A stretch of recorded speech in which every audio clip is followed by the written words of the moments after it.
A warm welcome for the 5th day of Novena in honor to Our Lady of Nazareth. Our theme for today is Final Destination of the Journey.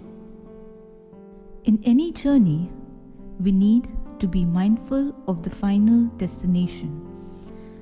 There is a wonderful story of a judge who was very popular and busy, but often very forgetful.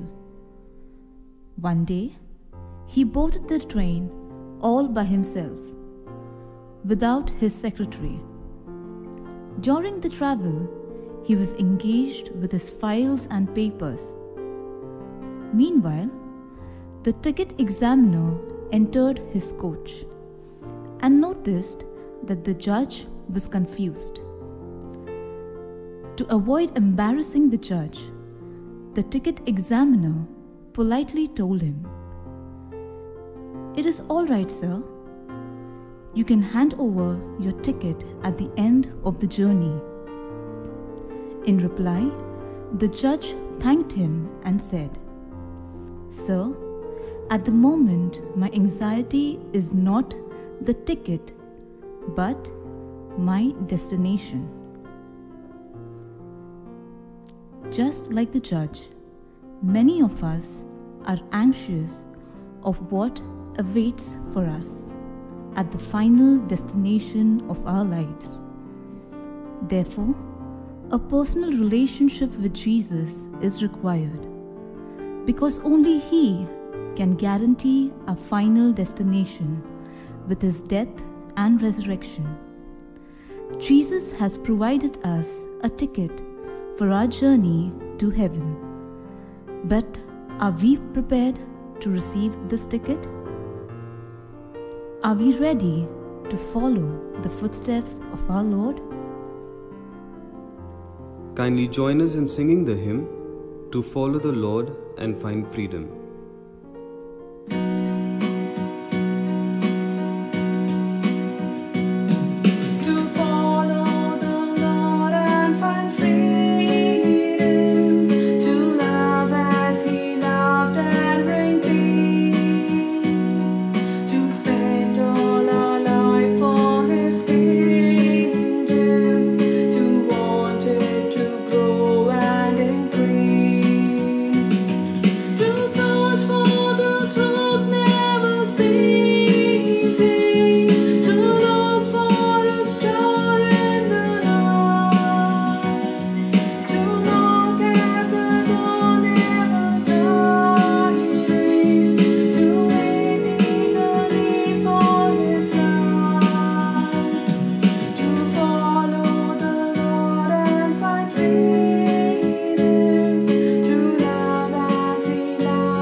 My dear people of God, there was a zealous young man, Saul.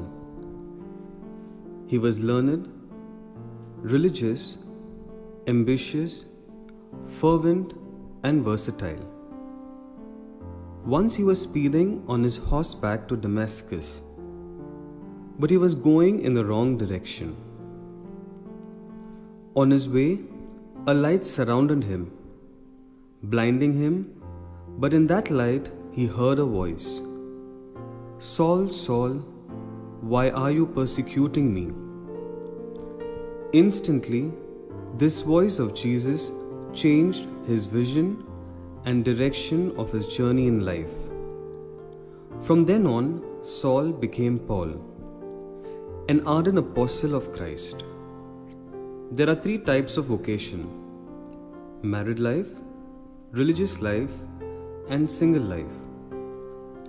God invites us to holiness in all these ways of our life, because at the end of all these lives, He calls us to remain faithful and truthful.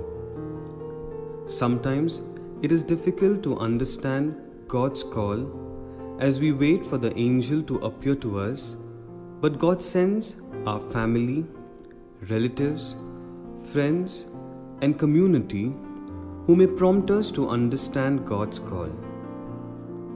Are we ready to pay attention to the call or ignore it by being busy in the worldly pleasure?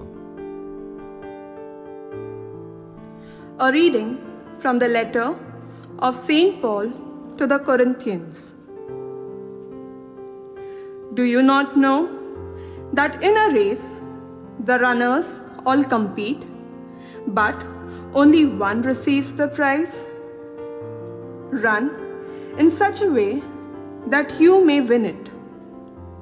Athletes exercise self-control in all things. They do it to receive a perishable wreath, but we an imperishable one.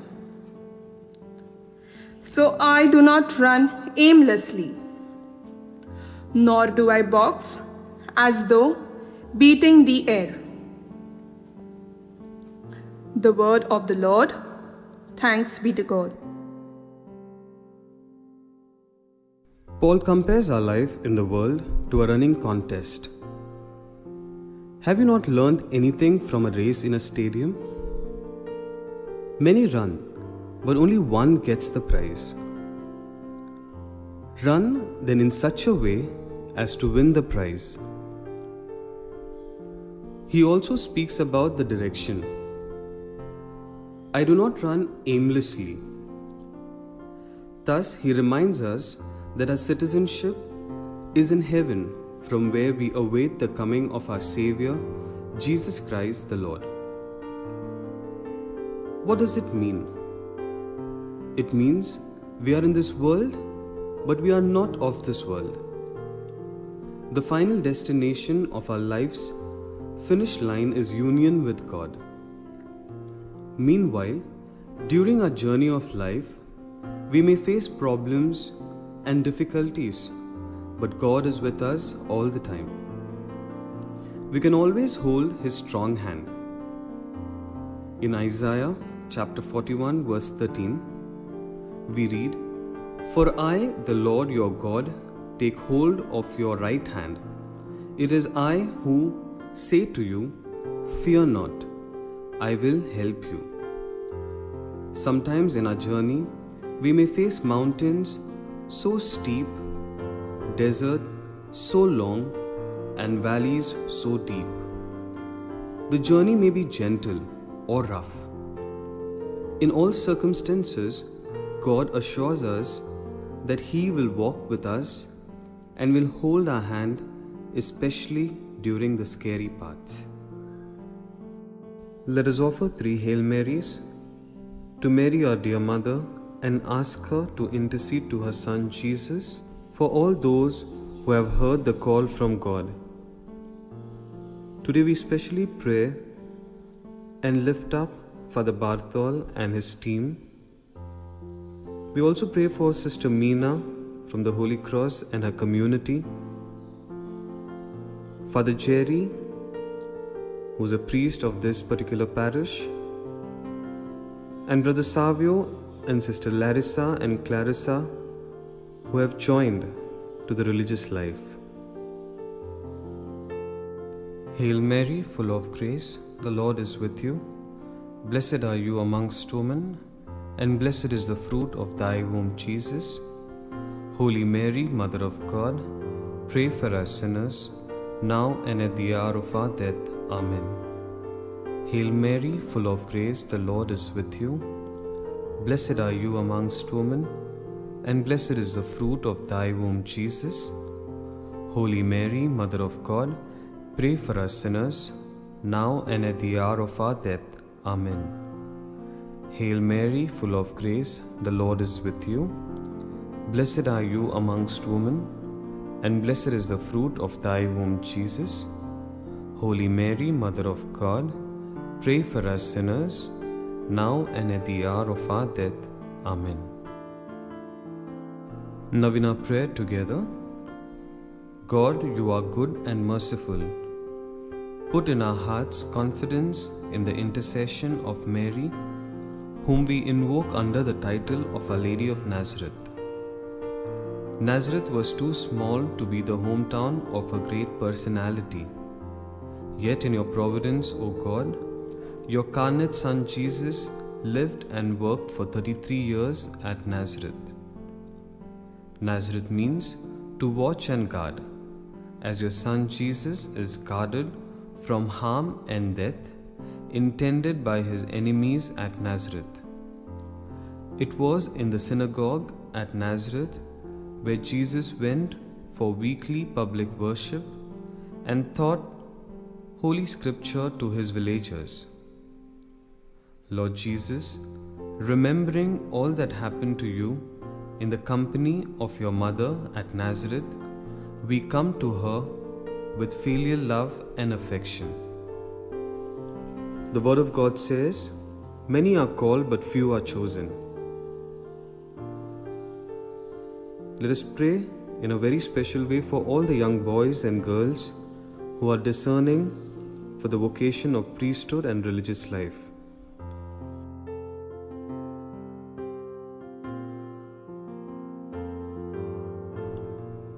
May Our Lady of Nazareth keep us safe from every harm to our body and soul. Increase our devotion and love for the Holy Scriptures so that we may understand it and sing your praises with one heart forever. Amen. Our Lady of Nazareth, pray for us. Kindly join us in singing the hymn, Star of the Ocean and Gateway to Heaven.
My dear parishioners of Our Lady of Nazareth Church, Bhayandar, we have started the novena service from May 1st on YouTube. We received a lot of appreciation through calls and messages, and many came forward with their suggestions of having the Mass and novena on YouTube, and here we are. Give me immense joy to announce that we will be having Triduum Mass and the novena service at 7 p.m. from Thursday, May 7th to Saturday, May 9th for 3 days, and Feast Mass at 8 a.m. on Sunday, May 10th. Requesting you all to kindly join us during these days at the given time. Have a fruitful and spiritual journey during these days of the novenas. God bless you.